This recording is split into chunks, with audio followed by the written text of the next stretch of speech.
Hi there, Aquarius. Thank you for joining me for your monthly forecast for October. There's a duality to most Aquarius people. We have two ruling planets. The traditional planet is Saturn, which is very much about steadiness and sticking to the things that we know best.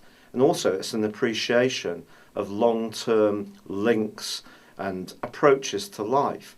Now conversely, the modern ruler of Uranus is very much about being more daring, embracing things that are different, being a bit quirkier in our approach too. And the two coexist alongside one another.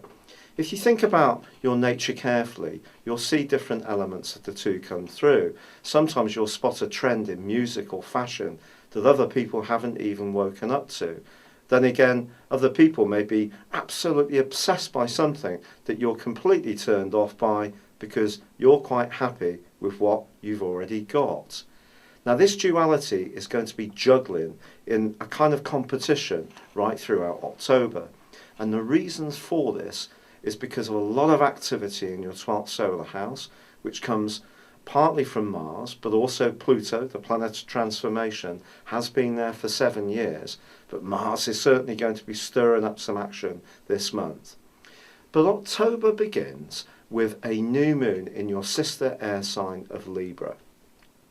This is a particularly important new moon because it's pretty near to Jupiter, the planet of growth and good fortune, which arrived in this sector last month for the first time in 12 years. Therefore, I feel there's going to be a part of you in October that really wants to open yourself up to new vistas, and exciting new vistas at that.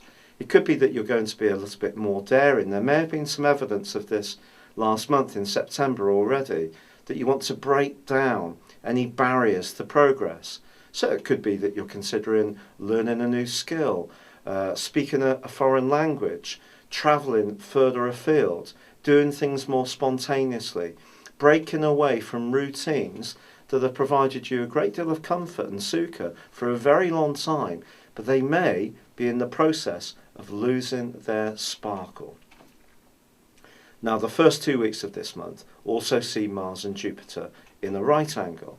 Now when these two get into a square like this, one of the byproducts can be that it makes us almost overconfident. We feel we're invincible, that nothing can go wrong. That partly comes from Jupiter, but also from the warrior-like energy of Mars. But remember, Mars is in a very subtle, sensitive area, and it can rake up all sorts of old emotional debris. So it's possible that you're thinking either at an emotional, philosophical or intellectual level can go through something of a revolution this month, but it's not necessarily going to be an entirely comfortable process.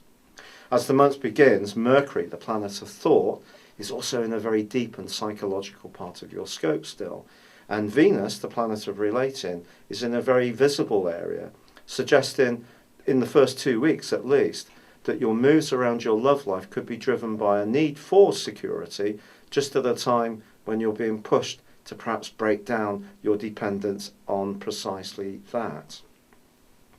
The turning point, I feel, is once Mercury moves into your 9th solar house on the 7th, and then there is the full moon on the 16th.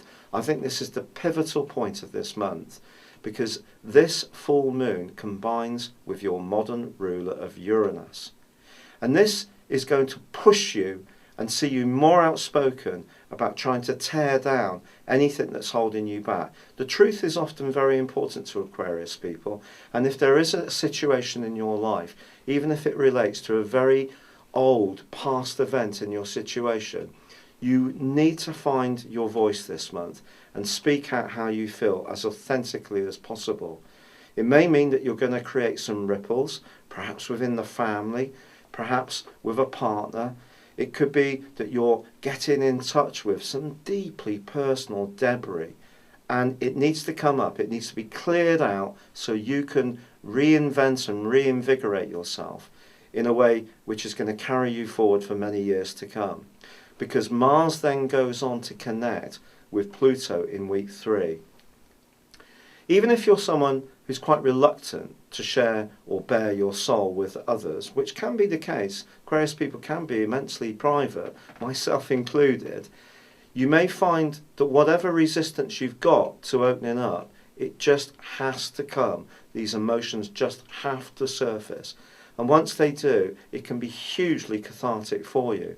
Also, Venus moves into a great location on the 18th, which is much friendlier, and it can help you to celebrate the things you have in common with people, not to be so focused on the things, especially in a partnership, which make you different.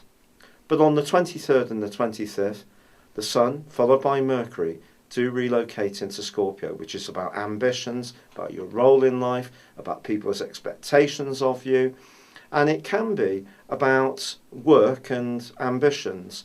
And if you're really serious about making progress in this area, it's going to be a significant phase at the end of the month. But there's also a clash at the end of this month between Mars and Uranus. Now this is tinderbox stuff. And it's possible that if someone's very resistant to what you're trying to say, you could find that your emotions are very close to the surface. And you may just have to let go. As long as you do it in as a constructive way as possible. And that means, if you can, keeping hold of your temper, but telling people quite to the point how you feel, it really can be amazingly important to your mental and emotional health. And as you end this month, you can feel really unloaded, because some of the things that have been stopping you embracing a more exciting lifestyle are actually just things that are deeply rooted within you and me. And if we can tackle these things and clear them, this could be a really ground-breaking month, a wonderful month of liberation from past patterns that are no longer relevant. It's been a real pleasure being with you. Thank you for joining me. Good luck, and goodbye for now.